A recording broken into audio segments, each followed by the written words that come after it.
Welcome back to our channel. நான் எடுக்கிற முயற்சிகள் எல்லாமே அடுத்தடுத்து தோல்வியாவே முடியுதுன்ற கோவத்தோடும் வெறுப்போடும் இருக்கீங்கன்றது புரியுது. நம்ம கிட்ட இருக்கிறது சின்னதா இருந்தாலும் அது இல்லாதவங்களை பார்த்திருக்கீங்களா? வாழ்க்கையில எப்பவுமே தோல்விகள் மட்டுமே வந்துட்டு இருக்காது. இருக்கிறத வச்சு முயற்சி பண்ணாக்கா சீக்கிரமா ஜெயிச்சிடலாம். வாழ்க்கையோட தத்துவமே நாம தான் நினைச்சிட்டு இருப்போம்.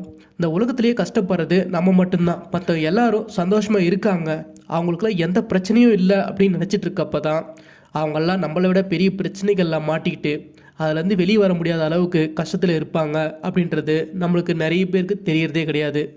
அதுக்கு எடுத்துக்காட்டாக தான் நான் ரீசெண்டாக கேட்ட ஒரு கதையை உங்களோட ஷேர் பண்ணிக்க போகிறேன். எனக்கு என் வாழ்க்கையில் நிறைய மாற்றங்களை உருவாக்க இது பயன்பட்டுச்சு. கண்டிப்பாக அது உங்களுக்குமே நடக்கும். ஓகே ஃப்ரெண்ட்ஸ், உங்கள் வாழ்க்கையை மாற்ற போகிற, உங்களுக்கு ஒரு தெளிவு கொடுக்க போகிற அந்த குட்டி ஸ்டோரிக்குள்ளே போகலாம். விறகு வெட்டி ஒருத்தர் ஒரு ஊரில் இருந்து வந்திருக்காரு. அவரோட தோட்டங்களை பார்த்தாலே தெரியுது அவர் அவ்வளோ பெரிய வறுமையில் இருக்காரு அப்படின்றது. அவர் அன்னைக்கு பொழுது வெட்டுற விறகுகளை விற்றாதான் அவர் வீட்டுக்கே சாப்பாடு. தன் விறகுகளை விற்கிற பணத்தில் அன்னைக்கு சாப்பாடு மட்டும்தான் அவரால் சாப்பிட முடியுது, மற்றபடி எதுவும் செய்ய முடியல அப்படின்ற மனவேதனையில் இருக்காரு. அப்போதான் அவர் காலில் நலிஞ்சு நொந்து போயிருந்த செருப்பும் அவருக்கு டாட்டா காட்டிட்டு பிஞ்சு போயிருது.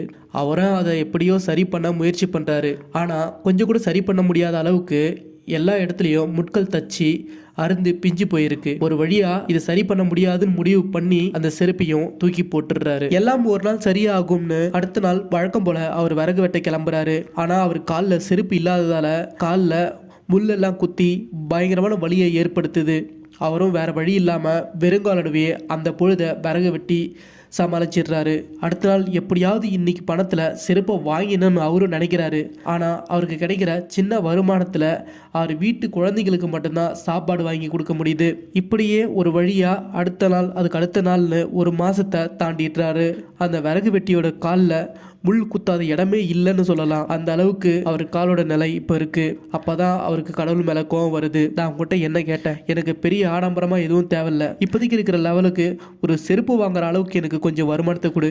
அப்படி இருந்தாதான் என்னால் அடுத்த நாள் வேலையை பார்க்க முடியும். நான் ஒரு நாள் வேலைக்கு போகலனாலும் என் வீட்டு குழந்தைங்க சாப்பாட்டுக்கு கஷ்டப்படுவாங்க அப்படின்னு அவர் கோபத்தில் புலம்பிட்டு இருக்காரு. விறகு வெட்டி ஒரு முடிவுக்கு வராரு. நம்மளோட மனசுல இருக்கிறது எல்லாத்தையும் கோவில் இருக்கிற கடவுள்கிட்ட போய் கொட்டிடணும் அப்படின்னுட்டு அந்த விறகு வெட்டி கோபமா கோயிலை நோக்கி நடக்கிறாரு. கோவிலுக்கு வந்த பிறகு அவருக்கு ஒரு அதிர்ச்சி காத்திருக்கு. அப்பதான் அங்க ஒரு நபர் 2 கால்களுமே இல்லாம கோவில் வாசல்ல பிச்சை எடுத்துட்டு இருக்காரு.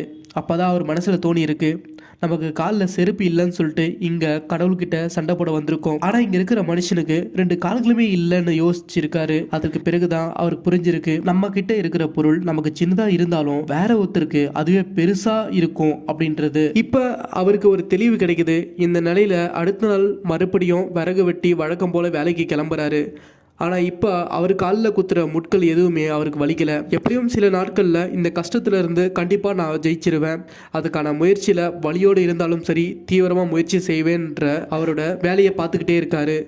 இந்த ஸ்டோரி தான் நான் ரீசெண்டாக படித்து எனக்குள்ள ஒரு மாற்றத்தையும் ஒரு கான்ஃபிடென்ட்டையும் கொடுத்தது. இந்த மேட்சுக்கு உங்களுக்கும் நடக்கும் அப்படின்னு நான் நம்புகிறேன் ஃப்ரெண்ட்ஸ். நம்ம எடுக்கிற முயற்சியில் சில நேரங்களில் சில தடைகள் வரும். அதற்காக நம்ம சோர்ந்து போய் உட்காந்துட்டோம்னாக்கா அந்த கஷ்டங்கள் நம்ம தலையில் ஏறி கூடு கட்டி கும்மாலம் அடிக்கும். அதனால் அடுத்தடுத்து என்ன செய்யணுன்றதை நம்ம நோக்கி பயணிச்சுட்டே இருந்தோம்னாக்கா கண்டிப்பாக ஒரு நாள் ஜெயிச்சிடலாம். நம்மக்கிட்ட இருக்கிறத வச்சு நம்ம முயற்சி பண்ணோம்னா நம்மளால முடியாததே கிடையாது. ஓகே ஃப்ரெண்ட்ஸ், இந்த வீடியோட கருத்துக்களை மறக்காம கமெண்ட் பண்ணுங்கள். இந்த வீடியோ பிடிச்சிருந்தா உங்கள் ஃப்ரெண்ட்ஸுங்களை ஷேர் பண்ணி சப்போர்ட் பண்ணுங்கள். மறக்காம நம்ம சேனலை சப்ஸ்கிரைப் பண்ணி ஆல் பெல் எனேபிள் பண்ணிக்கங்க. அடுத்து ஒரு நல்ல வீடியோவில் சந்திக்கலாம். தேங்க்ஸ் ஃபார் வாட்சிங்.